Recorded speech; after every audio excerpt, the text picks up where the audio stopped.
다음 순서는 실천하는 가톨릭 영성 시간입니다.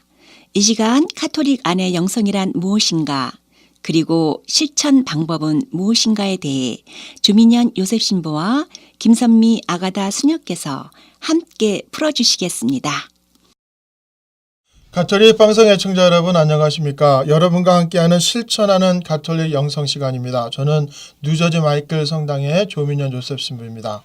네, 미동부부 가톨릭 성서 모임의 김선미 아가다 수녀입니다.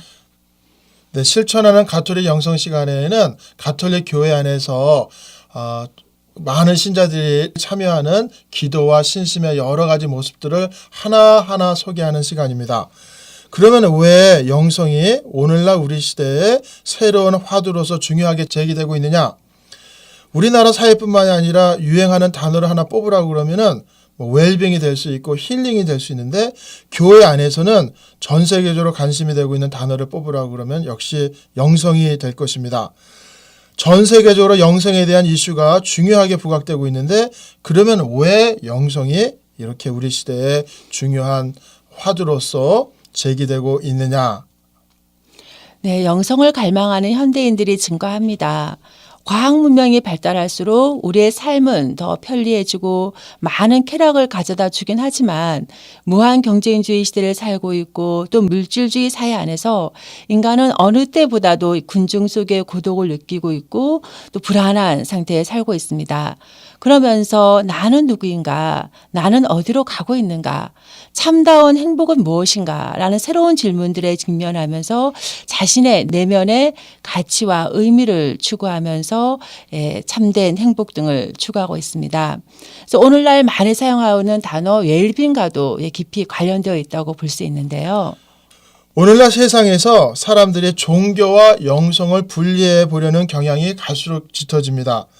오랜 교회나 수도 전통에서 나오는 이 영성을 요즘 신흥 종교에서 나오게 되는 요가나 단전호흡이나 마인드 컨트롤이나 뉴 에이지 등에서 나오는 영성이란 말과 혼동해서 사용하다 보니까 영성에 대한 개념이 혼란이 오게 되고, 그래서 종교와 영성은 서로 다른 것처럼 보이게 되고, 또 영성이 우리 소비 지상주의의 문화에서 상품화되는, 영성이 상품화되는 경향이 생기면서 영성의 위험에 직면해 있다라고 볼 수 있습니다.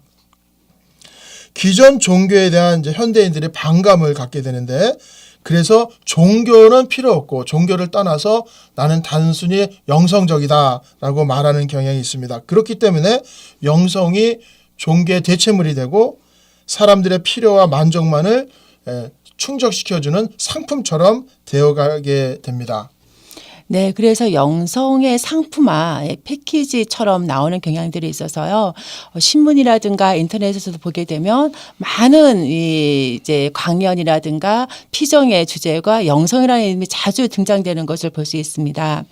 심리학이라든가 아니면 상담학이라든가 힐링, 이런 것들을 통해서 물론 자신의 상처나 아픔 등을 치유받기도 하고 내가 누구인지를 알긴 하지만, 그것이 물론 자신을 이해하는 데 도움이 되기도 하지만 그래서 영성과는 차이가 있습니다. 특별히 그리스도교적 영성과는 정면으로 대치된다고 할 수 있는데요. 일반적으로 사회에서 말하는 그러한 세속 사회에서 말하는 그러한 영성은 개인주의적이고 뿌리가 없습니다. 이것은 그리스도교의 영성 안에서의 삶과 정면으로 배치된다고 할 수 있습니다.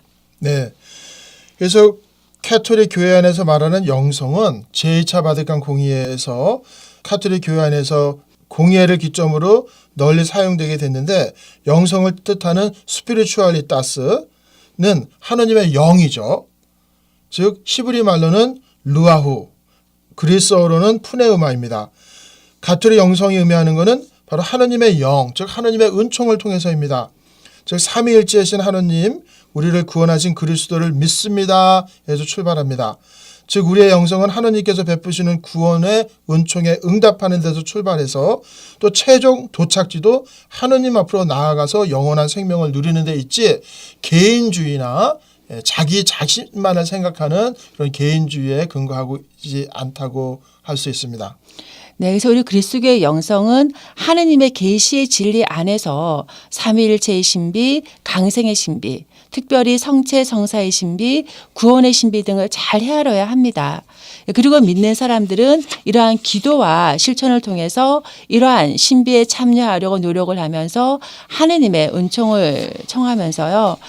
내가 하나님께 나아가는 데 있어서 악습은 끊어버리고 또 도움이 되는 덕행들은 발전시키고 노력해가는 그러한 모습이 그리스도교 영성의 영적 여정이라고 할 수 있습니다. 그렇기 때문에 실천하는 가톨릭 영성의 목적이 뭐냐 하면은 바로 구체적이고 현실적으로 이 세상 안에서 일어나는 하나님을 닮아 거룩해져 나가는 과정입니다. 즉 레위기 11장 44절에 나는 주 너희 하나님이다. 내가 거룩하니 너희 자신도 거룩하게 하여 거룩한 사람이 되어야 한다. 신약 성경의 마태의 복음에서 예수님이 산상 설교를 하실 때 5장 48절에 하늘의 너희 아버지께서 완전하신 것처럼 너희도 완전한 사람이 되어야 한다. 즉 거룩하고 완전하게 되어야 하는 것으로 방향성을 갖고 나아가는 과정.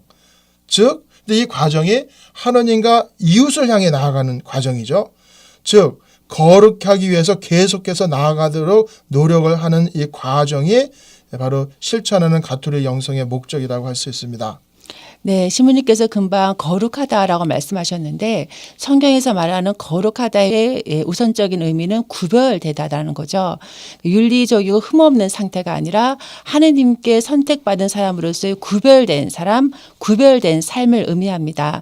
세상 사람들과는 다른 사랑의 삶, 나눔의 삶이 구별된 삶이 되어야 되는데요.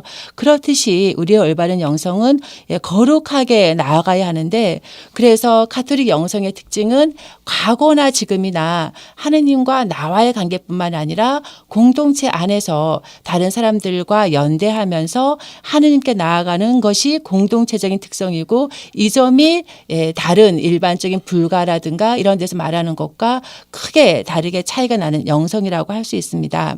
그래서 우리가 영성 생활을 열심히 했다고 한다면 사랑 자체의 주님에게 물림으로써 내가 이웃에게 애덕을 실천하고 나눔을 실천하는 데 있다고 볼 수 있습니다.